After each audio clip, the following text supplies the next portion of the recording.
Otherwise, you just keep losing and losing and losing. So every day to me is a chance to rewrite it. And I get that might sound a bit airy-fairy, but to me, I believe it totally. Like, totally. Today's a different day. What do you want to do? And if we could just start that with our intentional day of, hey, I know what I want to do today. Like, I know which steps I want to take towards. You're not going to become, if you're not successful, you're not going to become successful today, but there are steps you can take towards success today. Yeah. To me, that's exciting. Like, this gets me going. Welcome to the Full Fueled Podcast. Welcome to the Full Fueled Podcast. Welcome to the podcast. With your host, Matt Tack. With your host, Matt Tack. Your host, Matt Tack. Who are you? I'm Dr. Alfred Alessi. Dr. Alfred Alessi. Dr. Alfred Alessi. They know by now, bro. They know by now. I'm going to set what the new normal looks like in my life. You're not limited by your genetics. You have always superpower that is lifting people up. Dude, you The only way we're going to get the word out is with you. Live full fueled. Live beyond limits, baby. Let's go.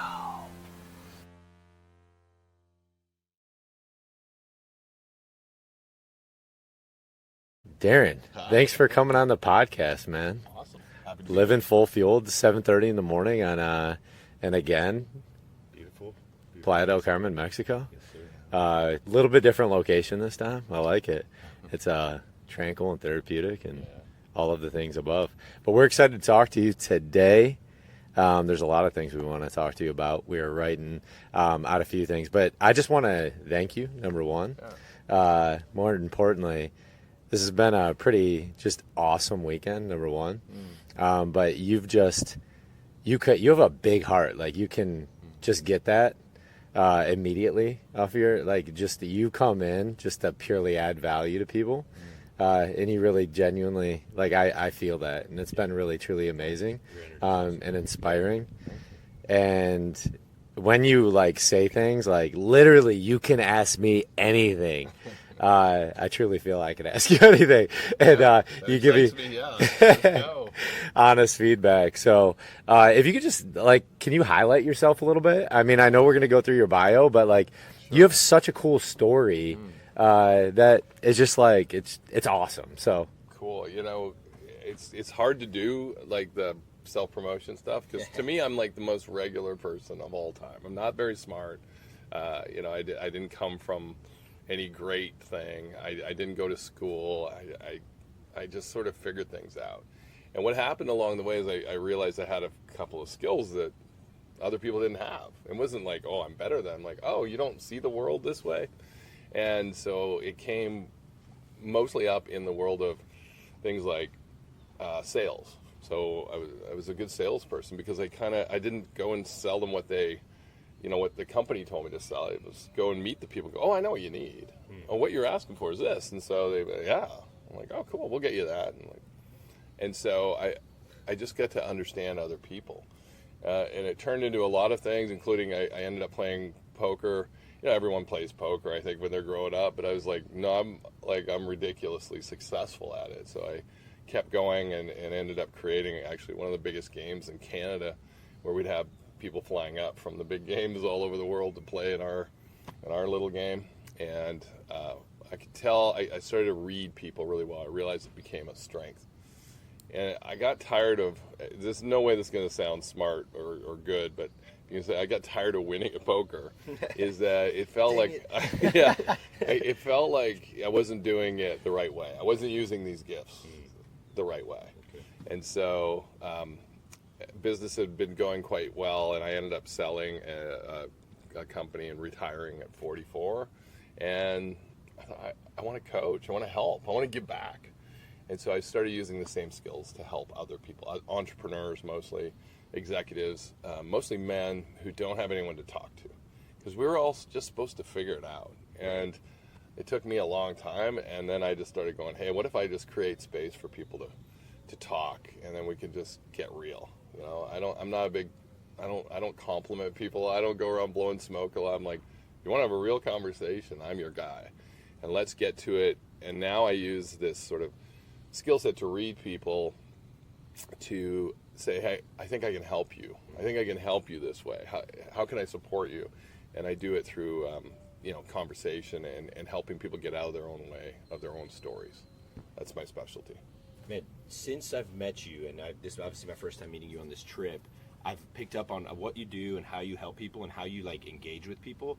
And I've just been like thinking like, how much better would it be for someone to say, come out of high school, work a job for a bit, get some skills, get some like kind of traction going, maybe save up a little money, and then instead of going to college, work with something like him, somebody like him, and invest money into that rather than into like institutionalized education and gain these like perspectives and things from somebody who's got some wisdom that's done it before, right? Like, I don't know, like in my mind, I'm like, I probably would have done pretty awesome with that, you know? I would have liked that the way too. I take education, Yeah. I'm very much like on my terms kind of person. So like, I get it. It's really cool, man. I love what you're doing, and we got into it yesterday in that circle talk that we did.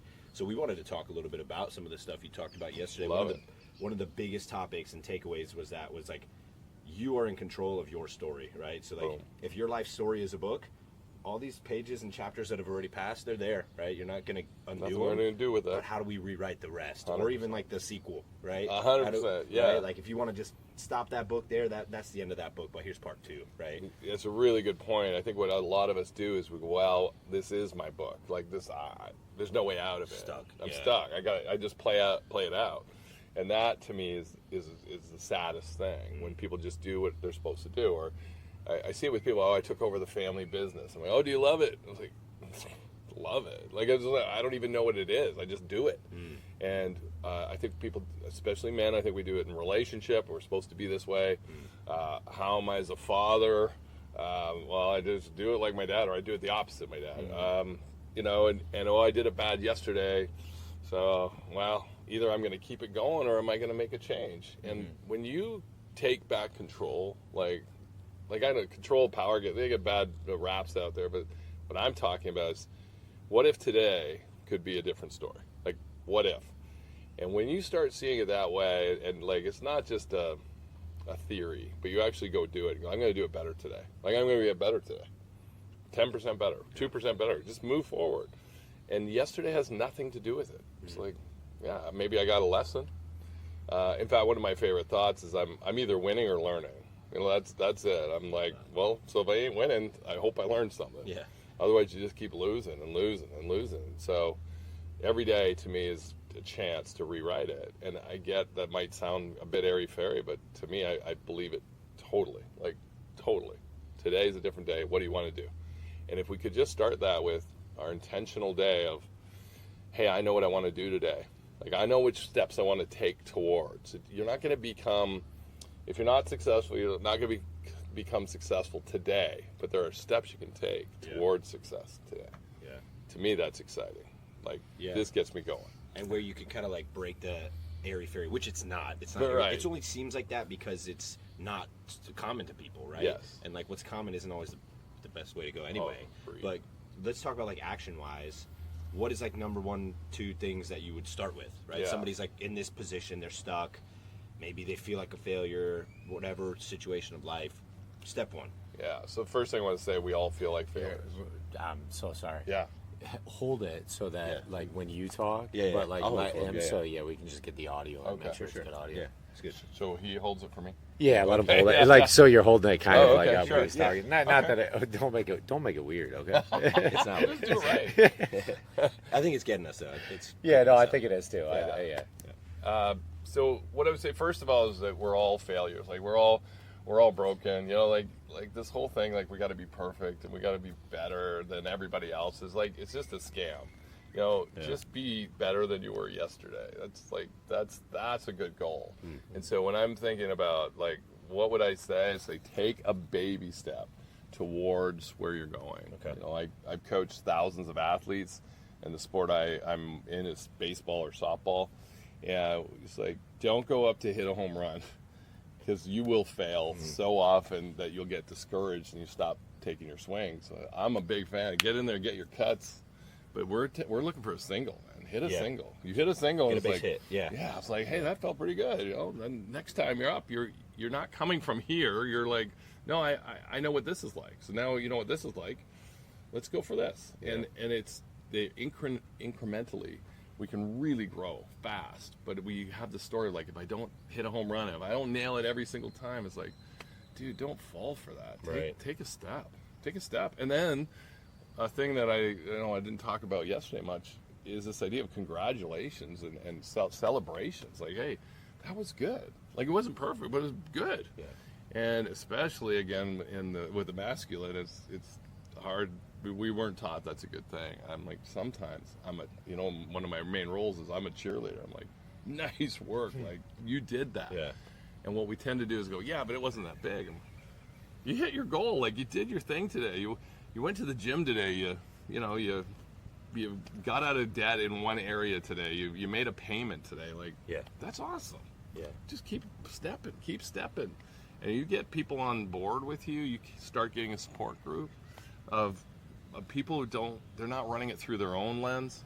Like, what I think you guys are picking up on me is, like, I'm not trying to make you into mini versions of me. I just want to, like, what are you into? Like, how do I help with that? Yeah. Like, I don't go, well, you know what Darren would do in this case, in Canada. I was like, who cares? Like, what do you want? Oh, you want this? Well, tell me what you got. Tell me about your strengths. Tell me about your support network. Tell me about your goals. Now, hey, have you considered this? Like, not through Darren's lens, because I don't know exactly what you guys want to do until I meet you and go, hey, sounds like you're going the right way, or have you considered this? I mean, one of our talks is like, man, I'm not feeling it. Hey, can you give me feedback? I'm like, yeah, if you're open to it. Yeah. And you're really open to it. I'm like, cool, this is what I see is take it if you want it. If you don't, leave it. Yeah. I'm not tied to it because your journey is not my journey. Your journey is not my journey. Right. But I love supporting people to move forward. It's like, it's not a, oh, I kind of like it. It's like, no, this is what I'm here to do. That's your gift, is like you bring the best out of people, not putting your best into people, right? Very good, yeah. That just came out of my head. That's really good. You write But that down. I've taken so much from you because the biggest thing I struggle with, and we should chat more on this, is like the ADHD procrastination thing, and kind of what you were just talking about. Like, that's my biggest hurdle, man, is like I have a big daunting task, a bunch of stuff that has to get done, and the way my brain is like, no freaking way, just shut down, don't do it, right? And then put it off until the last minute, versus like, how do I just take 10% off of this thing, or how do I bite off a piece, right? And so like getting over that, man, has been, it's a lot, and so that's something I've always dealt with. Yeah, so if I can offer you another piece, Yes, sir. you also have another thing in you that's pretty obvious to tell, which is a high need for intensity. And so what happens with... No kidding. Yeah, did I get it right? Eats pre-workout all day. Right? And so, a lot of us have this or undiagnosed ADHD, and so it's huge. A lot of us have this need for intensity. And you put those two together, I'll say one of the most intense experiences you can have is procrastinate and get it done right at the last second. And so what happens is we're actually feeding our part of our mind is like, we love this stuff. But what we do is we beat the crap out of ourselves the whole time. So once you understand, like, I think knowledge is really important. And then wisdom is amazing. But really it's discernment. It's like knowing like when to use what, when, where, and with whom. Is like when I know stuff, I'm like, okay, so this thing's due, or I got to get it done. I can beat the crap out of myself until an hour before, or 10 minutes before, or whatever it is, or I can go, I'll get it done. Yeah. And then just leave it. Yeah. And to me, it's one of the greatest gifts is go, why do I play to my weaknesses, which is like procrastination. I should have studied. I should have done it earlier. Actually, one of my strengths is intensity, man. Yeah. And I get stuff done. I was going to say something else. I get it done, right? I get it done. And so I now just set it up for, it's doing this time. I'm going to get it done on this time, and I'm not going to think about it beforehand. Yeah. And now I got all this other energy to use for good. Does that land? Oh, that was perfect. And it's because, truthfully, like ADHD, like people look at it so negatively. It is 100% my superpower because like when I dial in, I am freaking dialed in. I can accomplish what takes people weeks in like a day, And if I'm lasered in, obviously I use 100%. A lot of like nootropics and like cognitive enhancers to like aid in that process. Which who cares? Like it works. So like, it's just a matter of like that first step. It's literally like the first step into the cold water. It's like once I get like a foot in, then I'm good. Right. But it's like taking that, right, not just staring at the daunting task. Yeah. And so rewriting this is like, okay, I'm going to take one step. That's right. And all this, the part of you that says, yeah, but you should be doing it is like, thanks for sharing. Yeah. We're not doing that. We're doing this. One of my Yeah. favorite things my granddaughter says constantly, if she doesn't like something, she says, no, thank you. She'll just say it out loud. Like, and I So go, honest, I love it. we need to start saying that to our thoughts. Right. Like, no, thank you. That's no help. Oh, you should have done it right. No, thank thank you. you. No, we're good. That's awesome. There was a quote that I saw the other day, and I put it out there. The prize of aging is wisdom, and that element of discernment, you say. Yeah. And I think something that you had mentioned the other day that sat with me a little bit, and I wrote it down this morning. I walked down to the beach, but like, is this attitude? I think you said you did this with your daughters quite a bit, but like either when they were going to make a decision or already had made a decision, then you would ask them, was it a good or a bad decision? Was the outcome you wanted or wasn't it the outcome you wanted? Yeah. And then if it was a good outcome, would you have done anything differently? Yeah. If it was a bad outcome, of course you would have done it. What would you have done differently? Yeah. Speak into that a little bit in terms of, I know the way you approach fatherhood is very seriously. We heard your testimony the other night. That was cool. But like, that sat with me. That was really good. Yeah. I think there's a lot of pressure on dads. We need to be perfect. We need to discipline. Like, you get to decide how that works for you. But one of the things I wanted to do was to empower my daughters. And that was me not making all the decisions, and then going, well, how did it better work? Because I said it. Instead, I'd explain my decision making to them. It's like, and there was times like, no, we're just doing this. We'll talk about it later. But mostly, what I raised was, and all my kids are in their 30s, like they're 34 and 32. But the other day they were 4 and 2. We would just talk about, how did you make that decision? Because I think that's the process we can really help out. Right. Because they're going to leave us at some point, right? They're going to go to college, or they're going to get, they're going to leave, and I don't want them to leave going, I only know what dad tells me to do, right? Or I only know what mom tells me to do. It's like, no, I want to talk about your decision making process, and so we would celebrate the great decisions, but we also wouldn't get negative about the bad decisions because they make them. By the way, when's the last time we made a bad decision, right? It was like this morning, right? like 15 minutes ago. Yeah. So instead of going, hey, don't make bad decisions, go, what did you learn? Yeah. What'd you get from that? Are you going to do that again? And one of my favorite stories is my young daughter deciding what she was going to wear to school on a winter day. We live in Canada. She was going to wear her summer outfits. And I'm like, this is what you're choosing today. And she goes, yeah. I'm like, have you looked outside? Yes. Tell me about the weather. It's cold, but I want to wear this, Dad. I'm like, let's go. And we went to school. I got all the looks, horrifying looks from all the parents. And I just took it, and I went and picked her up. And the teacher phoned, can you bring some warmer clothes? Your daughter's very cold. I said, sure, I did. And we brought them home, and she looked at me and go, Dad, I am never going to do that again. I promise you. She was like apologizing to me. I'm like, don't apologize to me. Yeah, you're the one who's cold. You're freezing. and she never forgot that lesson. That's awesome. I couldn't have gave her that. I could have told her it 50 times, but she just went through it once. Now, of course, don't go and get your kid all sick because I said so. But what we're doing is... Well, even that, it's like not... Maybe that's good, right? Like they get a little sick, little immunity boost, right? Yeah, like, right. Lesson learned, man. Lesson learned. Yeah. And so instead of us, which we are protectors at heart, going, we got to make sure everything's safe and perfect for our kids, is like, I don't know what world you live in, but what I know is that my kids make great decisions out there. Yeah. So in an unsafe world at times, they got this thing figured out. They're watching what's going on around. They're very perceptive. We talk about different things so that they're ready for whatever shows up. And what's cool about that, because I know you have one more story that's really impactful, but it was, in life, so often we want to maybe start that, but then not keep up with it. Like, it's the consistency at which you do that. So now, I don't know if it was the same daughter, but there was a daughter, so that you had a daughter that, you have 2 daughters, right? I have 2 daughters, yeah.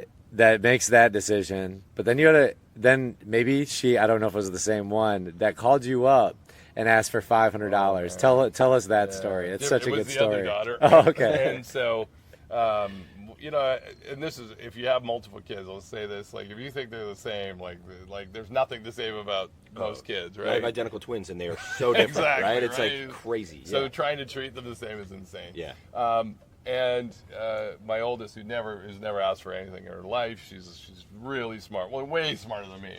And when she was off in university, and she went to a really wealthy school, I say a lot of people with money went to this school, and my daughter had always worked in the summers, and so she earned her own money. That was a big part of how we did things. No handouts, lots of discussion on how to do it better. But she called me one day, hey, Dad, I need $500. And she'd never asked me for anything. And $500, I'm just not bragging, well, I have 500, no problem. It's like, it wasn't a big ask. It was just like, okay. In my head, I'm like, okay. But instead, I just took a beat, which, by the way, I highly recommend for a lot of decision making. Just pause. Power in the pause. Power in the pause. And I said, I'll get back to you. And I called her mom, which is saying something. This is my divorce, someone I'm divorced with, and just said, hey, remind me, what are we doing here? Because I'm lost. My fatherly instincts is just fix it. Fix it. 500, I'll send you 5,000. Let's make it go away. And my ex-wife, to her credit, she's like, hey, remember what we're doing here. Like, we're helping them figure this out. We're not solving. And it hit hard. I didn't want to make the call, but hey, kiddo, let's talk about ways that we can figure this out, but I'm not going to send you the money. And my daughter, for the first time, was furious with me. Like, every other kid here, they get everything paid for, and I'm working 2 jobs. And like, kiddo, if you got to work 3 jobs, you got to work 3 jobs. Like, let's go. And she said, I finally asked her, which was the wrong thing to do, is what do you need the money for? Because it was sort of kind of accusatory. And she was like, I'm not sharing, anything with you. But what happened was she hung up on me, and I was like, man, I'm a terrible father. I just sat with it and went, what's the big goal here? I want my kid to be able to figure things out. Of course I'm going to help them when it's desperate. Right. Like, Emergency. Yeah. But I knew it wasn't. And she says to this day that was the biggest impact on her college life, is she didn't want to be like all these other kids who, when they got in trouble, they phoned and it got solved. She got to use this most brilliant part of her and figure it out. And what she figured out is she didn't really need the $500. She didn't really need what she thought she needed. But she needed a pause too. And one of the things I've taught my kids is watch me. Like, do what I do. Don't do it my way, but like she said, you always pause. You always take your time. Yeah, that's awesome. And I took my time. I realized I don't actually want to go. It turned out she wanted to go to a concert, and who doesn't want to go to a concert? She goes, I can listen to the music at home and have a good time there. I'm like, smart play. $500 concert. Who the hell was Yeah, playing, bro? I think there were some extras involved. I think she rounded up. Yeah, right. She's like, I can squeeze a little bit. Yeah, more let's out. get a little extra. Well, that's the parenting thing that I've been taking away from this book I'm reading, and it's like when you come to the rescue, you are not developing any life skills for your kid, right? And it's like they don't have to work for anything. They don't have to even think. And so it's like, we're all parents here. Our kids are a bit younger than yours, right? Sure. But like, how are we raising thinkers and not like followers, or like 100%. someone who, we go back and forth on this topic all the time with school. I'm kind of anti like school system because it teaches kids what to think, not how to think. Nice. Not every single one, but I just think like then everyone's just doing the same thing in a way that they expect it to be done versus like thinking outside the box. Like, how do I figure this problem out, right? Yes. And like truthfully, like I was the one calling my parents for money all the time. Right. Like I got a DUI one time and I was in jail, and it was like, bail me out, like, right. Please, like, I need you, And like, I don't know if anybody else, the listeners know that story, but it's like, that's kind of how my family was, man. And so like, I think it took me longer to learn those lessons. 100%. Yeah. Totally. Really good point. As an added bonus that I'm thinking about my daughters is they both married really good men. And I think a lot of that, I'm not taking credit going, I did that, but I think they understood the value of a good man, of someone who is not that they can control or that they can be controlled by, but it's somebody that we can have conversations so we can figure this out together. And both of the men that they married are really strong charactered men, and it's like I couldn't hope for anything more. Yeah. That's awesome. I think one of the biggest traits, and that's what I'm actually taking a lot of away from you with, obviously 3 girls growing up, and that's kind of like, one of those like kind of fear items. I've seen it from my sister. My sister made a really, really poor decision when she was 21, but my dad let her make a decision, right? Yeah. He's like, I'm not intervening. If you want to choose to marry him, like I'm not recommending you marry him, but it's your decision at the end of the day. And it did not end well. And she has since met my brother-in-law is amazing, and she's moved on from that. But it's still like I see this like kind of resentment that has just followed her. But I respect my dad. I'm like how do you insert yourself? Like how do you protect? Because like as a father, you just always want to protect. Right. But that's like as a man, especially with young children, I'm thinking that I'm always like, what am I doing like today to mitigate the risk, right? Yeah. It's always you're mitigating risk, right? Sure. Of like potentially that something happening, right? And that's what we're talking about here is really like not showing them rather than just giving or doing. Like you're giving them the guided tools to like manufacture. I think those stories are so huge, and it does come down at the age of 4 or 5. Well, hey Dad, I want to wear a summer outfit on in the winter in Canada. Hello. Prime example is like letting your kids make food choices. Like that's a big thing for me. Like I don't buy like processed food much. Like maybe we'll have some crackers and stuff in the house, but like go to a birthday party and it's all cakes and cupcakes and shit, and like I tell my kids, they're like, "Bob, can I have a cupcake?" They're 3, but I'm like, go ahead, buddy, if you want to have one, just remember how you feel after that. Right. You turn into a lunatic, like and then your stomach hurts, and then you can't sleep, and then you're groggy the next day. So I'm instilling that as like, what does that cupcake do for you? Pretty much nothing, but like, go for it. You want that. Obviously, I'm the one who deals with the fallout of the like it's the terrible bedtime, but it's it starts at that age, man, and I love that because it's so counterculture from what most people do. I think you're right. And what I do for a living is I teach adults is the same thing I was teaching my kids, which is we can't control the chaos. Like there's chaos is happening. It's going to happen today. It's going to happen tomorrow. It's going to happen all around us. You can't control the chaos. You get to decide what to do with the chaos. And once you know that, you're unstoppable. Because there are days that we join the chaos. We're like, you know what? Let's go. I want to fight the chaos. I want to wrestle a pig. Like, oh, good for you. I was like, have a good time. And there's the days I do, I go, why did I do that? It's like I went to autopilot. I went to what I knew. I went to like, I'm offended and I'm pissed off and I'm blah, blah, blah. But the chaos is always happening. If we can rise above the chaos and go, what do I want to do with the chaos? And there are days I jumped in, but most days I go, what I'm going to do with the chaos is I'm going to use it for something else. And when you get the power perspective in that, which I was teaching my kids without knowing it, but I kind of kept writing these things down and noticing and what works and what's not working. And I interviewed leaders, and I kept saying, they have a better mindset than everybody. They just have a better mindset. And in fact, really all they do is they tell themselves a better story than everybody else. And because I don't know if it's true that I'm a great dad. Like I can't prove it. I don't have science behind it, but I think I'm a great dad. And then I act like a great dad. And sooner or later, weirdly, I'm a great dad, right? And then I realized that it worked the same way in business. Like, I think I'm a good businessman. I think I figure things out. I think I can handle things. And then I did, and it worked out. And now, once you understand, it's like, what story am I telling myself? Because when chaos comes, and I go, I got to jump in, and I got to fix it, and I got to solve, and I knew this was going to happen, all that crap, we just wasted another day. It's just another day. Instead of going, no, I knew chaos was coming, but I'm going this way. Because the story I make up is I'm going to figure this out. I'm going to get ahead. I'm going to win. And I just find evidence that that's true. Yeah. Once I do that, I'm not saying it's easy. It's not. It's definitely not. But it's way better than jumping into chaos and saying what's going to happen. I hope I beat chaos today. And it's so much easier when kids are young to like instill these things than to like. Well, what did you say when you were like, it's easier to fix like a kid or to like help a kid learn these skills than to fix like an adult who's had all these, just so much ingrained in you. Right. Now you're 40 years old and you're trying to undo everything.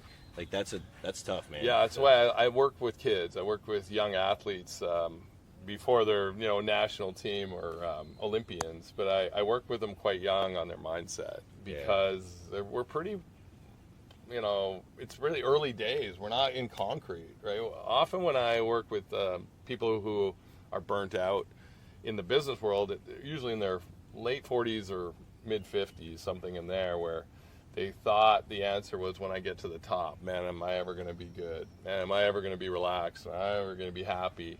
And they got there and they realized it was all a scam. It's like, there's happiness isn't waiting. And I will work with those people because I love to help people. But it'd be way easier if we knew some of the stuff when we were 4, 5, 6. Right? So there's two things. I love working with kids, and I love working with moms and dads. And my partner Kelly, she's a parenting coach, and so we really get to instill with the parent how to help your kid. She's so good at that. And then I work with the business aspect and the people, how we're doing it better, the relationship side, because it's all the same. By the way, once you learn how to do this in any area, it works in all areas. It's this idea of like, who am I? What are my strengths, and what do I want? And then once I'm clear on that, I stop blaming everybody else for me not getting what I want. Because most of us, when I ask you what you want, people look at me like, I've never been asked that. Like, that's sad. Can you run through the exercise you took us through just real quick, where we did like the health, wealth, relationships, purpose, you grade yourself, and then like the action plan? Because like we're very much, obviously I love this topic, but like just some action for the listeners. Great. Happy to do that. What I'll say is most people come to see me. I'm a coach. I could say I'm a life coach, but it sounds hilarious to me. I'm a results guy. I'm a results coach. I help people get better results. And so the first thing you got to know if you want better results is, what are your current results? And so I don't care what everyone else says. I want to know how you feel. So I usually ask around 4 subjects, because that's what people come to work on, which is health, wealth, relationships, and purpose. And I say, just give me a number 1 to 10 of where you're at. And then people want to tell me a big story. I'm like, you don't need a big story. It's just like 7. Okay, great. How does it feel to be a 7? Do you like being a 7? And most people are like, no, I hate being a 7. I want to be a 9 or a 10. That's the majority of people. And every once in a while, we know we're a 4 or a 3 in some area. And that sucks. And they don't often share that with me. Most people are like, no, I want to work on money. I'm like, great, let's work on money. And then I show them some stuff, which I'll give you a couple starting points. And then once you see that it works in money, like you go from a 7 to a 9, so imagine how fast you can go from a 3 to an 8. Like it's like, once you know the steps, just keep doing the steps. Replicate. And you start to believe in yourself. And I think if I could share anything, is like we're not our own biggest fans, and that's the saddest thing to me. Like, I'm not arrogant, I'm just confident. Like, I'll figure it out. I don't think that makes me better than anybody, which is arrogance. Arrogance is I'm better than you. Confidence is I believe in me.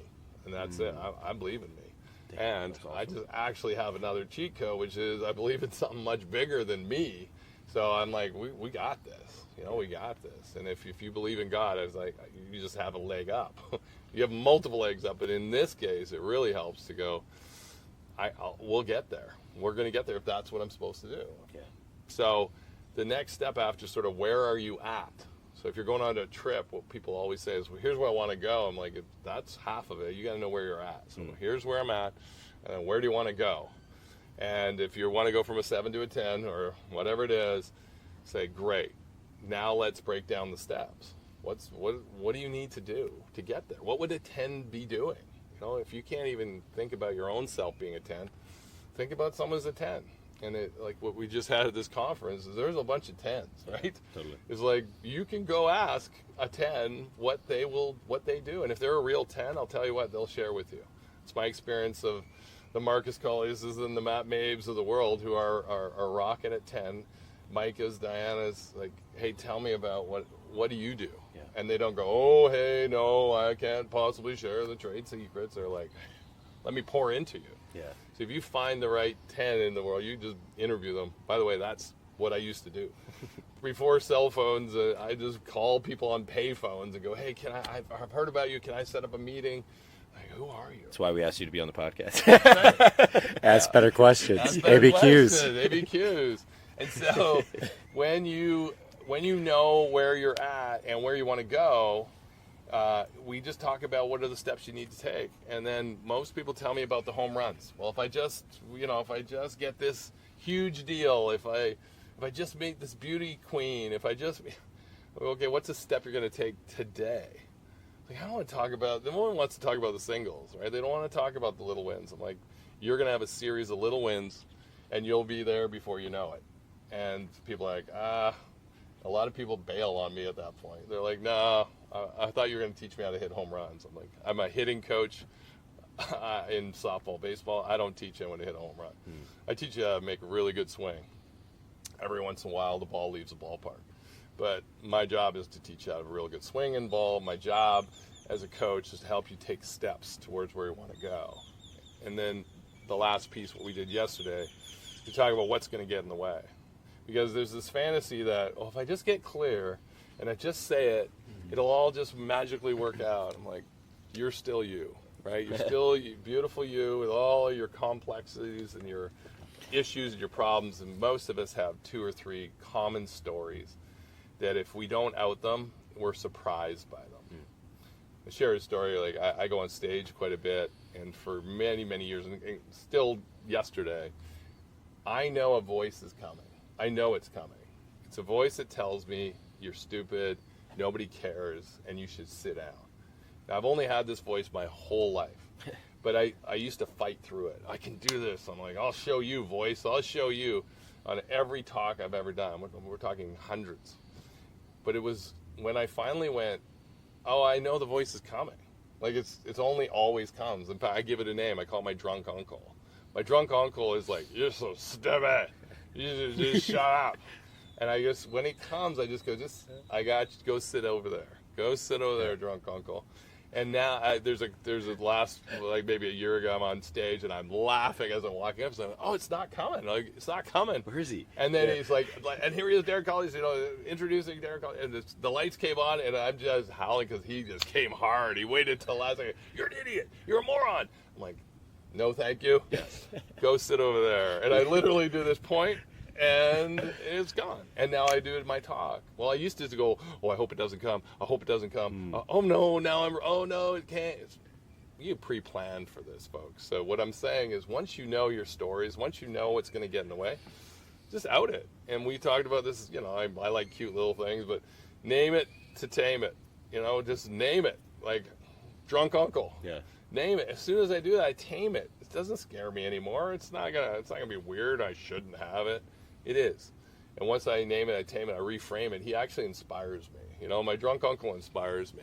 It's like, I got to be more precise. I got to get to the point because people do have a short attention span. So boom, I'm gonna do it that way. Thank you, drunk uncle, for your help in making me a better speaker. So I've taken and that's one example of many, where once you know your story, you can reframe that thing to make it work for you. Yeah. And we had some examples yesterday of like horrible things happening to humans. And if you just go, but what about this? What about this? I got married to my high school sweetheart. It was a terrible marriage, terrible. I got married at 21. No idea what I'm doing, and we're having a kid, right? If I could go back and change that, I would never change that. And it was brutal. Like, it was a terrible marriage. I got 2 daughters out of that marriage.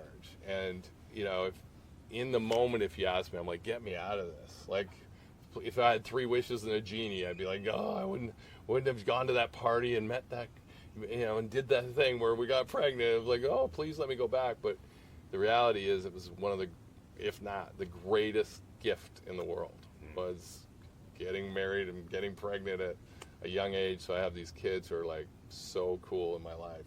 My biggest lessons, I would never change those painful things. So I've reframed it to go, this is the greatest thing ever. You made a choice to reframe it versus to just like accept that it was negative and this is my story, blah blah blah, woe is me. And that's what most people do. They just like sit in that pity party, and you can't grow from that. It's once you like shake that off and say, this is my story. It's ugly, it sucks, but here I am. How do I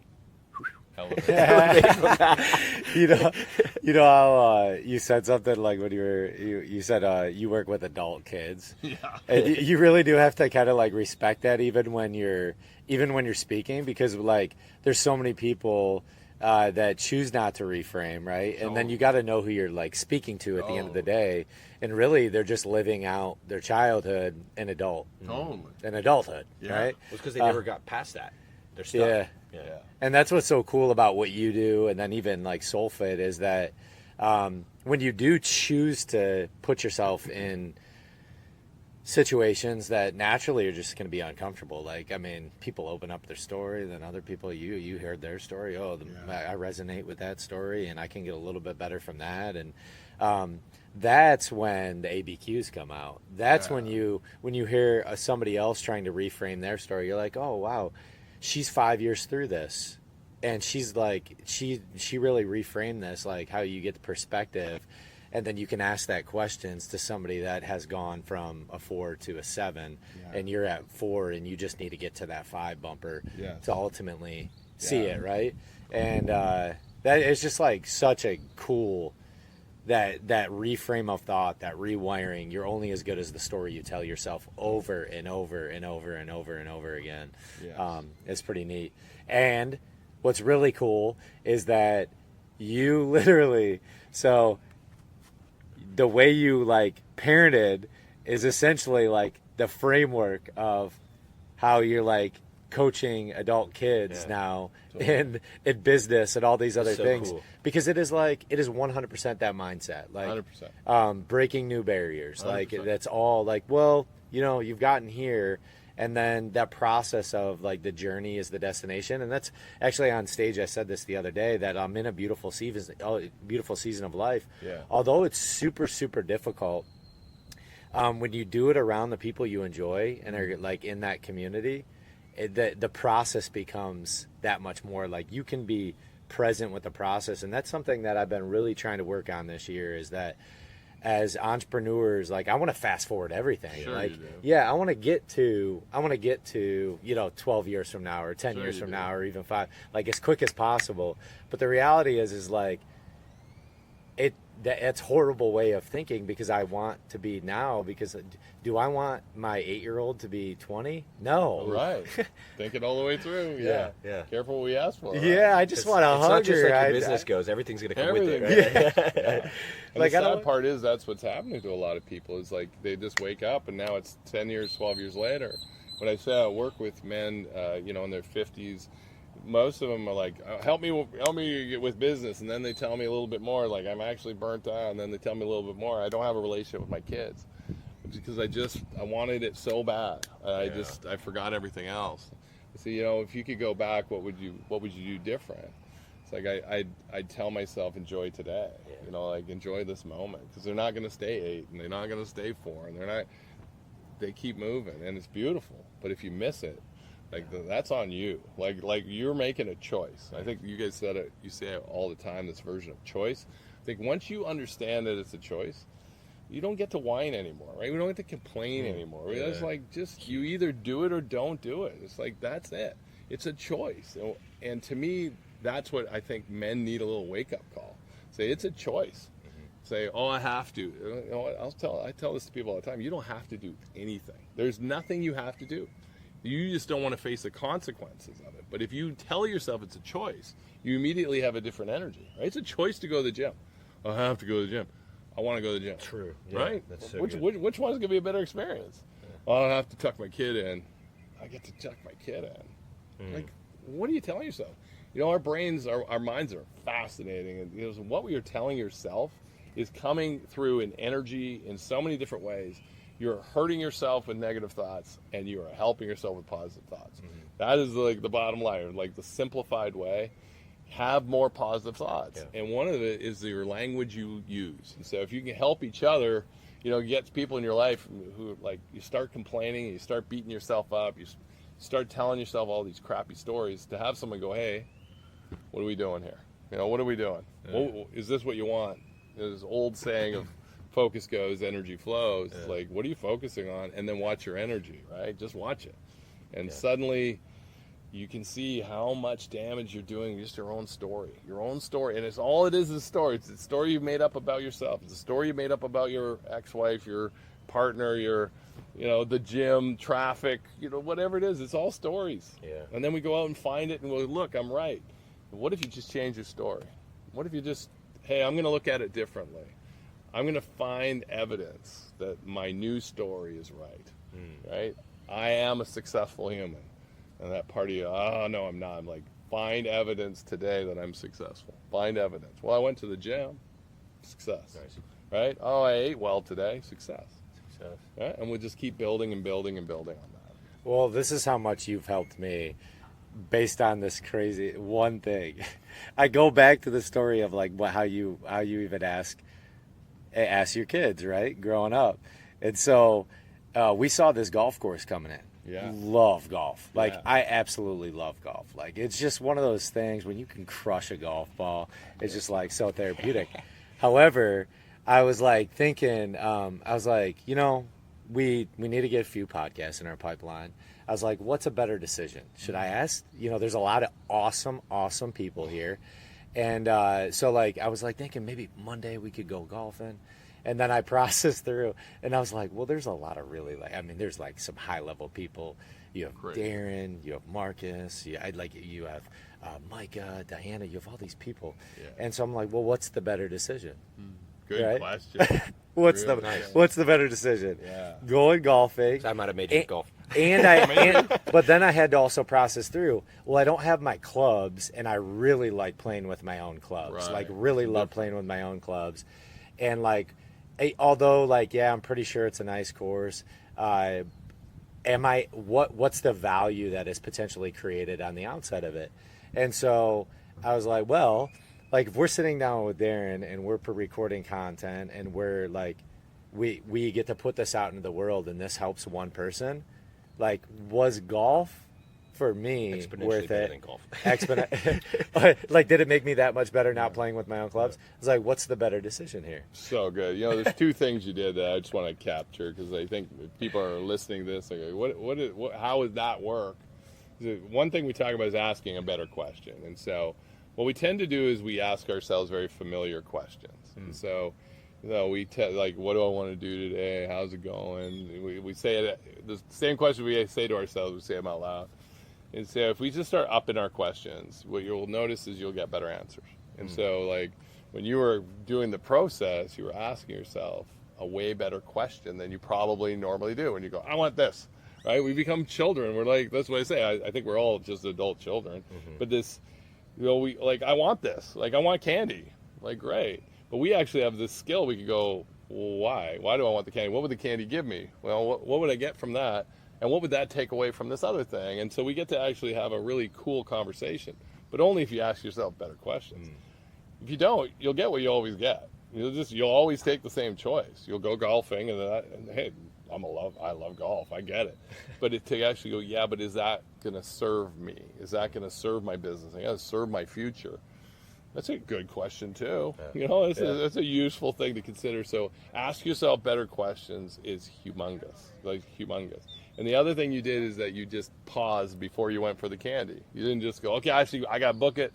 You actually just went, well, hang on, let's think it all the way through. I don't have my own clubs, and I don't, maybe you didn't get there, but man, it's pretty hot during the day. What time would I have to go golfing for that to work? And so, if you start to just pause, and again, nothing wrong with golf, but is this going to be more effective long term for you? Yeah. And the answer is, I think you're saying yes. That's right. You made a decision. Is that We outro got- music? That's it. They're wrapping it up. Get out of here. Yeah, thank you. Well, we always end it with one last question. I'll let yeah. Alfie ask it. All right, so I think we talked about the pillars. We always talk about this. Our audience already knows. We have these 6 pillars that when you have them dialed in, you are living full fueled, right? And they are fuel, movement, sleep, mind, spirit, and purpose. And so similar to like kind of the 4 areas you coach on, but what does living full fueled look like to you? It's so crazy I'm about to answer this. So I'm going to use my own work here, go pause. And, really for me now, it's being fully loving and loved. Like, I'm looking for love. constantly. I know that's an old song, looking for love in all the wrong places, but I'm actually looking for it within and above. And so I have a belief, and excuse me if you're not a Christian or follow God, is that as a new follower, I say I think God loves me, and if that's true, then I got to live a life of somebody who's being loved by the greatest thing ever. So I look for love, and it just so happened I met a woman who I had an experience where I'm like, I'm never gonna ever be in a relationship again. It wasn't a joke, it was serious. All the work I'd done, I'm like, I know this, I won't be in a relationship. Met her, and I just asked her to get married on this trip a couple days ago. Congrats. Yeah, thank you. And I think full fuel for me is love. The fuel for me is love. And so I'm looking from her. I'm giving it to her. I got my kids, my friends, new people in my life, and above. So that's it for me. Beautiful. And shout out to Kelly. Congratulations. That's right. That's awesome. He proposed on this trip. It was all recorded. It was awesome. So congratulations to you and Kelly. And thank you for coming on the Full Fueled podcast. Thank you so much, Darren. I appreciate you. Love you, man. Thank you. Love you guys. Live full fueled. Live beyond limits. Nice. Well done. Welcome to the Full Fueled podcast. I'm going to set what the new normal looks like in my life. You're not limited by your genetics. You have a superpower that is lifting people up. So unfortunately, most businesses aren't going to use the highest quality ingredients. What's your Dude's approach? jacked.